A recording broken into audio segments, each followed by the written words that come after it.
Hey everyone, my name is Heather Havenwood and welcome to another version of Like a Boss, where I get the opportunity to interview influencers, entrepreneurs, experts, and badasses like you. So I'm super excited about this call today. Many of you know, if you've been listening to my show for a bit, I've had surgery on the C word on my leg, and it's been quite cray-cray. And so I think it's perfect that I am interviewing a CEO, female founder CEO of a company that has a e-commerce product that is potentially looking at research and around the C word. All right. And I think it's really fascinating. And I'm going to share a lot of personal stories today about my experiences, not only with what I'm going through currently, but also some things that are going around me and my own personal stories and friends and family and whatnot. So I think it's really important as a female to really be looking at this. So without further ado, I'm going to introduce you to, oh my gosh, I just went blank on how to say your name correctly. Say it for me. Stacia Guzzo. Stacia Guzzo. It's a beautiful name, by the way, and I'm super sorry. Stacia Guzzo is a CEO, formulator, and co-founder of SmartyPits. Cute name. Guzzo is a graduate of the Goldman Sachs 10,000 Small Businesses Program National Cohort and has had her products profiled by PureWow, Pop Sugar, Stewart American Made, New Hope, and StarterStory. Miss Guzzo is set out to create SmartyPits when her mother was diagnosed with breast cancer, and the SmartyPits formula was originally born on Miss Guzzo's tiny little kitchen stovetop in 2014. Woo! I love that. Thank you. That's a really cool story. Thank you. So I was sharing with you in the green room, and I really want to, start really kind of go right for the gut jugular here, and we'll go a little more into your story, is that I was sharing with you that I live in Austin. I live in great, beautiful condo buildings, so they're individually owned. And I have two friends who are either side of me, actually. They're both in their 40s. I'm in my 40s. They're both single, never been married, no kids. And both of them in the last, I've lived here for 6 years, have both been diagnosed with breast cancer, gone through all the treatment, and I think both of them had double mastectomy. And so part of me is like, oh my God, it's in the water, shit, and it really started me to think about this. So about, I think it was 4 years ago when Rachel, the first one, got it. I brought it up to somebody and they said, well, have you considered like not doing aluminum armpit stuff? And I was like, well, no. And they said, well, start there. So I go down, true story, and I want to pass on to you. I go down to Whole Foods and I said, hi, this girl, she was super cool. I was like, hey, I'm looking at doing the whole no aluminum deodorant thing going on. Where do you suggest? And she's like, well, try these. These are sprays. And I'm like, okay. She was just FYI, it's gonna like kind of smell for you for, depends on the person, like just give it 2 weeks. And I'm like, oh, crap. And it did, like, I'm like, whoa, I didn't have any dates. I'm like, I'm just hanging out myself for 2 weeks. What's up? And, and I did, and definitely you smell it, right? But now, and I was sharing with this in the green room, and I'm curious what you think is, I sometimes go without wearing deodorant. I like forget about it. I'm like, oh, I guess, and I work out a lot. So I'm curious, and it doesn't smell anymore. Like all that went away and all that. So back to you and SmartyPits. What do you say about that? What say you? Yeah. So, well, let's start at the beginning, because a lot of people aren't even sure where aluminum comes from, how you're getting it into your system. So let's start there. So aluminum is found in all antiperspirants. So anything that says it's going to stop your sweat will contain aluminum. And what it does is the aluminum salts swell in your skin to block the sweat from exiting your body. And then it gets absorbed into your system. And the reason that's problematic is because some studies have shown that aluminum could be a risk factor in both breast cancer and Alzheimer's disease. So that's why so many people are kind of going toward that aluminum-free movement, because of those two things. It's one of the reasons why I initially started doing the same after my mom had breast cancer, like you said. And the doctors at the time told her that the tumor was influenced by something in her environment, but they couldn't say what it was. And so I started to do my own research while she was undergoing chemotherapy and radiation. And that was the first time that I learned that aluminum and antiperspirants could be that risk factor. So I tried to go aluminum free. I was a clinical strength antiperspirant user. I needed the good stuff. And, or so I thought it was the good stuff. And it was a real struggle. I couldn't find anything that felt good and smelled good and worked with my body. So I started it on my stovetop, trying to find a formula that worked with my particular skin chemistry. And thankfully it's worked for many others since, but that's one of the reasons why I started on this journey in the first place. So in terms of how your body reacts to aluminum in your skin, I find this really fascinating because, like I said, it swells in your skin to block the sweat from exiting your body, but your body's really smart. So there have been some other studies that have shown that when doctors remove your sweat glands for medical reasons, that your body can compensate by producing sweat, more sweat, in other places. It's called compensatory hyperhidrosis. In other words, your body responds to being unable to do the thing that it was made to do, and it compensates by sweating more. So that's it. The reason I find that really fascinating is because I came across that study after doing a little bit of research based on my own experience. I found that I had been a clinical strength antiperspirant user. I always had a problem with sweating from the time I hit puberty. And I switched to natural deodorant and I felt less sweaty. And, like it's there with something that's aluminum free, it's not going to stop you from sweating. There's nothing in it that will stop you from sweating. But my body just naturally adapted to not having that barrier there. And it didn't have to work so hard to get the sweat out. And now I feel way less sweaty than when I was using an antiperspirant, which is, what you were saying, some days you don't have to even use, any sort of deodorant. Your body adapted, your body compensated, with what it was being faced with. So that's really interesting to think about that. The moment you removed the barrier, the body like balanced itself out. And so it didn't need to sweat as much. I mean, it makes sense on a natural occurrence, right? Yeah. I mean, I know for myself, I really do. It's been now 3 years since I made the switch, maybe 4. And there are days I'm like, oh, and I'm a person, I go to yoga, I go to hot yoga. Yeah. I do spin class. I do boxing. Yeah, like, sure. I'm freaking cray. And I remember days back, what I call before I used to wear regular deodorant, I would smell and stuff. Yeah. And I don't have that any kind of body odor now. In fact, sometimes I actually go to sweat houses and I sit in the infrared. I'm like, sweat it out, baby. Like I look for places to sweat. Now I go to hot yoga. Like, why is it not hot enough? So because it is a gland. It is a gland. It's our largest organism. It's our largest organ, as they say. And I think it's important to get it all out. But I think that was the biggest realization for me is when I was, going through my own transformation of like those 2 or 3 weeks, I made sure I wasn't like around people. Sure. And just because I was, conscious. And now I don't think people know that about me. Like I barely ever wear anything. Well, and it's not even, everybody's experience is going to be different because I have some customers that, they're able to transition within a day. And then I have some that it takes up to a month. But the interesting thing about that is, and what I think a lot of people don't realize is that sweat doesn't have any odor. Naturally, it's completely odorless. But the bacteria that's on your skin, there's a protein in your sweat. The bacteria metabolizes that protein and off gases the odor. And so your body odor is actually caused by the bacteria on your skin. So what all of these natural deodorants try to do in different ways, and that's why there's many different formulas out there for many different skin types, is try to get to the root of that problem, which is controlling the bacteria under your arms. So, I mean, that transition period also goes back to, what is the bacteria under your arm doing? If you're sweating more because your body's kind of in that adaptation period where it's used to having the aluminum barrier there and it's sweating more during that time period while it's saying, oh, I don't have to work so hard to sweat. You might have more protein on your skin. Therefore, you might have more bacteria feeding on it.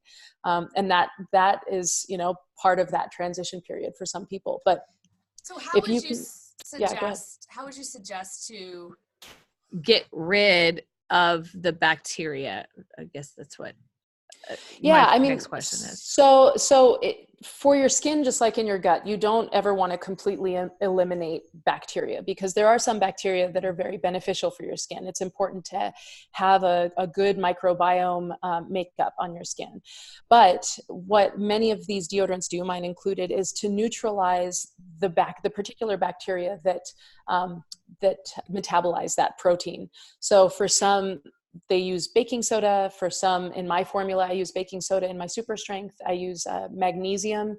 In my sensitive skin formula, I have a cream deodorant where I even use zinc. And that's because, different skin types need different things. Different bacteria need different things. All of my deodorants for my product, I use prebiotics too. So prebiotics are food for good bacteria. And I use a prebiotic that's called inulin. It's a vegetable-based, chicory root-based. And it basically helps to feed the bacteria that are going to be part of a positive microbiome. Let me ask you this. Do you find that if you could give me out of 100% of your demographic of your customers, what's the breakdown between men and women? Yeah, that's a great question. So it used to be almost entirely women.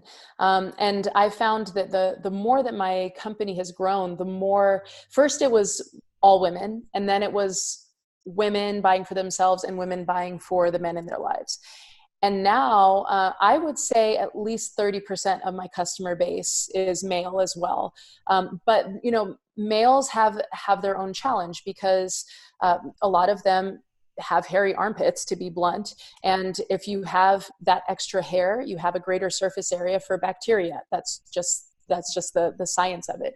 So when males are using a natural deodorant, oftentimes my suggestion to them is, make sure that the deodorant actually gets down to your skin as well. It's not just sitting on top of your armpit hair. And then a lot of males also find that it's useful to trim their armpit hair a little bit. Again, the more surface area you have, the more surface area there is for bacteria to thrive. So if you can control that, as much as you can, as much as you want to, then that helps to just create a more positive outcome. Yeah. And, now that you're thinking, talking about it, and I know this is personal, but I used to be what I call my normal life was, I did the shower pits, because that's the shower thing, right? It takes 2 seconds, Yeah. right? And then first rinse the regular stuff. And then after I made the change, I just forgot about it until you said that, is that I just don't have hair anymore. Like I don't know. It just doesn't really grow. It's like rare, like once a week. I'm like, oh yeah, okay, whatever. And then I don't know what that is about, by the way. I have no You're idea. one of the lucky ones. I know, right? I'm like, what's going on, man? So, nothing, by the way, everywhere else it's fine. Just for some reason, it just kind of like, I don't know, kind of like, we don't need to grow here anymore. Let's just move on. So I guess it's just kind of like, we're just moving on. I'm like, why would I go my legs there? Anyway, That is too funny. That's something to shave there. But I had an ex who actually shaved there. It just, I don't know, it gets kind of made sense. Yeah. It wasn't anything he was trying to do. He just kind of like, well, it's just easier, and it's just also gets a little bit cleaner. Yeah, it's also a little cleaner. So, but that makes sense. But the reason I asked is I find that a lot of the alternative, right? The alternative products that are alternative, they're not mainstream kind of Walgreens products. They are usually, what I hear is, women are the ones who are going towards them. Women have also the bigger scare for breast cancer. So I think that makes sense. It's rare that men have that kind of cancer there. So there's that. But I also find, in my experience, that's why I was curious about your demographic, that women are just way more on the alternative edge of any kind of health stuff. Then they always buy for their man. And get so them on board. Yeah, I was actually co-founder and owner of a weight loss company. And when I first started with my fiance at the time, he was adamant that he wanted to focus on the male, the testosterone thing. And I said, you got this wrong. You sell to the women, and the women drag their husbands in. Right. He's like, ah! And so we did all the ads. It was a local business. We did all the ads in the bathrooms of females in the gyms. You sit down and you get the big ad. And we did focus only on females, only female bathrooms. And That's where we got all the calls from. And then you got Sure. husbands, but it was more like, my wife made this appointment. I don't know why I'm here. Like what? And Sure. then they were happy. They're like, oh, thanks. I really needed this, but it always made us laugh when he was like, I don't know, I'm here. And my wife told me to be here. I don't know, it's noon and I'm supposed to be here. Yeah. But yeah, I mean, I can say that when I first started making deodorant and, just selling it at farmers markets in very small quantities, I used to have to tell everybody about aluminum, and I used to have to explain the entire story. And it's gotten to the point now where just in general, people already know before I even talk about why it's important. And, that in general, I think has just been a reflection on the larger market, because, people are understanding, not just with breast cancer, but Alzheimer's and just general health.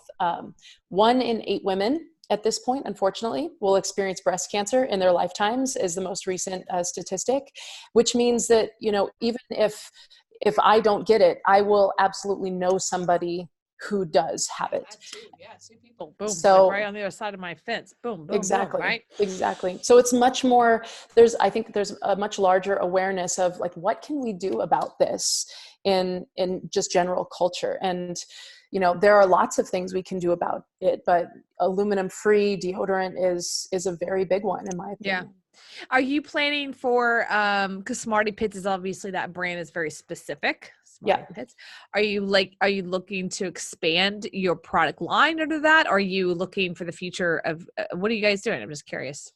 Yeah. So, I mean, I love having answers to as many people for how do I go aluminum free and how do I have a deodorant that works. And so that's why we have several formulas. There are lots of natural deodorant companies out there that they'll do the one formula or maybe a couple small formulas, and then they go to soap and toothpaste and other things like that. For me, I would much rather have many solutions for different people. We also have a foot deodorant. We have a teen line for that very first time that, a tween hits puberty and they need to have their first option as a natural deodorant that will work for them. We have a line for that. We have a travel line. And then we're coming out in just a month or 2 with our completely new, all sustainable, totally plastic free, biodegradable line. So, at the moment, it's more, going as deep as I can into creating a solution for as many people as possible to go aluminum free. That's interesting. I'm looking at your site right now. You can go SmartyPits.com. That's SmartyPits.com. Yeah, I love the lavender. I love your look and feel of the company. Thank you. Not test on animals, all the different parabens and aluminum free. It's a big deal. I think it's a really, really big deal that, I don't think this business is going anywhere. It's getting bigger and bigger and bigger. I live downtown Austin, which is the headquarters of Whole Foods, which is now headquarters for Amazon. Yes, which is right. super weird. Yeah, it's super weird, super strange. I'm telling you, the day after it was announced, you walked into Whole Foods, you're like, dude, what's going on, man? Like, it's like a robot. Everything's turning to robots. There's like little, they're like handing out Amazon fires for you to. It's just so weird. You're like, dude, just chill. Anyway, sorry, I digress. But they've still kept up with having products, that are what I call not the Walgreens, right? They have kept that up to have products that are no aluminum and animal test, no animal tested, things like that. That's one thing I haven't seen them change, thank God, Yes. but it's still a challenging thing. It's not like they have these big signs that say stay away from aluminum, because right next to the deodorants that don't have aluminum are the ones that do, know? Right. And yeah, there's still a big demand for it. My market research as late as last year was that, 80% to 75 to 80% of people were still using antiperspirant. So there's a lot of potential for growth in that market. But, but the flip side of that, the hopeful side of that is that the aluminum free movement is growing at a much quicker pace in the market than the growth of the antiperspirant side. So I foresee those numbers changing over time, but there's still a lot of people out there that are, just using what's always worked for them. And so that's, again, part of my mission. One of the reasons why I want to be highly focused in what we do, because there's still a lot of people out there that need to receive the message. Yeah, there's a huge message. And I'm a big proponent of no aluminum, any of that. I mean, really, no, seriously. So I want to share, I'm on your site right now, and I see that you do some partnering and some giving back to City of Hope. What's that?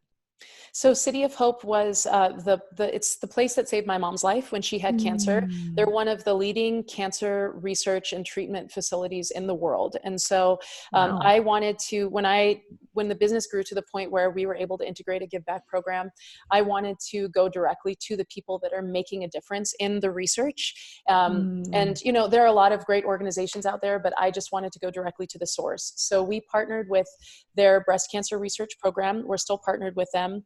We donate 30 cents from every large stick sold to their breast cancer research program. We've been able to raise over $63,000 for them. And they're doing some amazing things. I brought my team down last year to visit their facility.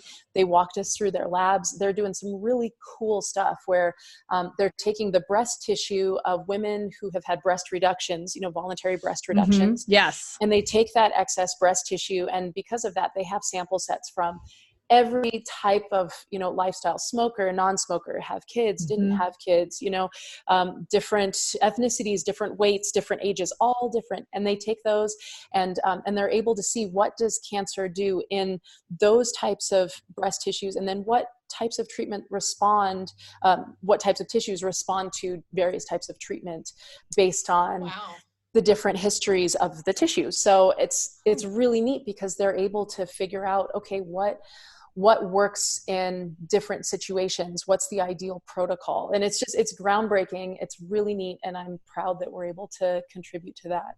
And where are they based out of? So they have satellite campuses all over the country, but their headquarters is in Duarte, California, Southern California. I'll check it out. Yeah, I'll definitely check it out and City of Hope. And just so you know, you're, if you gave away 63,000, you update your website. You only gave 50, so you need to update that. That was. I know that's constantly changing. As of last week was that number. So yeah, I'll. Oh, good. Yeah. No, I'm giving you a hard time. Like you didn't say you gave more. No, I'm kidding. That's good. That's really cool though. So that I love the fact that you have that, and I really love that. I want to share a personal story that you're welcome to use in the future, but there's a book called The Soul of Money. Have you ever heard of that? I have not. The Soul of Money by Lynn Twist. The book changed my life. And basically Lynn Twist, when she wrote the book, her job in life was to be the fundraiser for the Hunger Project. So her job was to go to, what I call, she called them snooty parties. And she was kind of a yoga girl herself. And so she's going to these snooty parties asking rich people for money. And that was like her job. Sure. Okay. And she had all this stuff around money, and noticed people that she was dealing with were extremely, blessed in that particular way. And she tells a particular story that's really fascinating. But in that book, she shares, which goes back to you, she shares that the Hunger Project, that the general theme of the Hunger Project, of course, was to end hunger. But they did ask one question. And the question was, what's the number one underutilized resource on the planet that if that was altered would end world hunger? So that was like their question for years. Like they kind of like open-ended that question. And what they realized and what they got to was the number one underutilized resource on the planet is women. That if we power them to create commerce and businesses, that would change the world. So that's where microloans were created. Absolutely. Right. Yeah. So right. So you give someone in a third world country, right, some money to create a little business of her sewing whatever baskets or whatever. And then she's this thing called money exchange. She can now feed her kids, because here's the aha that I got and why I share with you. You don't have to tell a woman, you have to feed your children. For some reason, the male species can like leave their children, leave their family, and not even have a regret of like, oh, they're starving, right? Because third world countries, they do. Men just leave and women starve. Women, their family, because the women are usually the ones responsible for the kids, right? And their grandkid, like the parents, both, right? So you don't have to tell women, give back to the community. Like for some reason, it just like happens, right? So I just love the fact that, like, of course you have a giving back. Like Of course you do. Right. I can't tell you how many people that are founders of men who just don't have it, and it's really not because they're being stingy. It's just like women just, well, of course we're going to give back. I give back, right? I give back to us as a sex trafficking group here that helps women get off of the streets. It's just, of course I'm going to do that. No one has to tell me to do that. Certainly. And I have to say, I've been supported on all sides, male and female. Yeah, my husband's my co-founder, and so he's part of it. My director of sales is a huge part of our business. Like we all are working together to try to eliminate this, because we've all absolutely been by it, and so it's, but I do agree too that, that there is an element of, tapping into, especially in commerce, tapping into the female community, because females are naturally connected with one another. And I think that drawing upon that and drawing upon, like there's a lot of, well, what do you do when I tried natural deodorant, it didn't work, but what do you do? And then they talk about it and they share what's worked, and they share, this is why this is important to me, and why don't you try it? And I think that certainly has been part of our growth, is to be able to tap into that sense of community. Yeah. I just think it's not something against men. It's just, we are a resource on the planet, just like water, just like oil. We are a resource. And I just love the fact that, that's why I take really focusing female founders, because I want to give them limelight. I want to give them the light that, even the founder, co-founder, it doesn't matter. I want to give them that gratitude of they're changing the world one woman at a time. It really is the most underutilized resource on the planet is women. Generally speaking, that if that was altered and we were empowering one woman at a time to whatever that is, that they would alter the universe. I just believe that.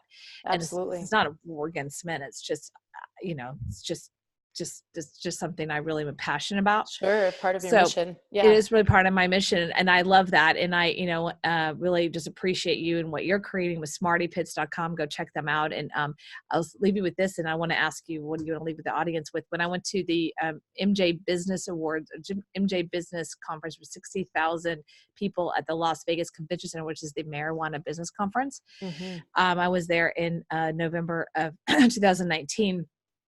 I had a booth for podcasting and interviewing, and I only had like a segment of time. Like it was very, this is your time frame. And I couldn't find any female founders. And I was going up and down. I'm not kidding. The convention center. This is the convention center of Vegas. Yeah. Huge. And I'm going up and down the aisles going, hi, is this business owned or co-owned by a woman? Okay. Huh. I mean, right. And then I would say, do you know someone? Do you know like a vendor here? Like, and I did finally get my time, and I got like 10 women. It was so awesome, but it was fascinating. I was getting these like, no. And so it was kind of funny, right? 60,000 people and I don't know how many vendors, but I was like, really? Come on, people. But it's all good. That's just the state of where that particular business is at the time, the cannabis business. So I just want to acknowledge you for what you're doing and what you're creating. You're being a pioneer in that business. And I truly wish you all success and truly, truly, truly. So what are the last words you want to share to people listening today? I would just say, for anybody who is looking to make any sort of lifestyle change for the better, whether it's going aluminum free or, changing your diet, taking aluminum out of your cookware, or, anything. You don't have to do it all 100% overnight for it to be effective, and it's never too late to start. So just, one bit at a time, make the next best healthy choice for yourself. If you don't find the right fit for you, be patient and find something that does. You don't have to be unhappy with being healthy. So make a commitment to yourself to find what works best for you. I love that. You don't have to be unhappy to be healthy. That's a great tagline, by the way. Thanks. And that's a great tagline. That's really good. That's a good point. You don't have to be unhappy being healthy, where a lot of people have that, like, oh, if I'm going to be healthy, it's going to be annoying. So thank you for that. Thank you so much for what you're doing, what you're creating. So check her out at SmartyPits.com. That's SmartyPits.com. And again, thank you for who you are and what you're creating as a female founder. My name is Heather Havenwood. You can find me at heatherhavenwood.com, as well as Roku, iTunes, Spotify, Pandora, anywhere else that you listen to podcasts, and the 19 places that we are around the country on our radio stations. Take care. Bye.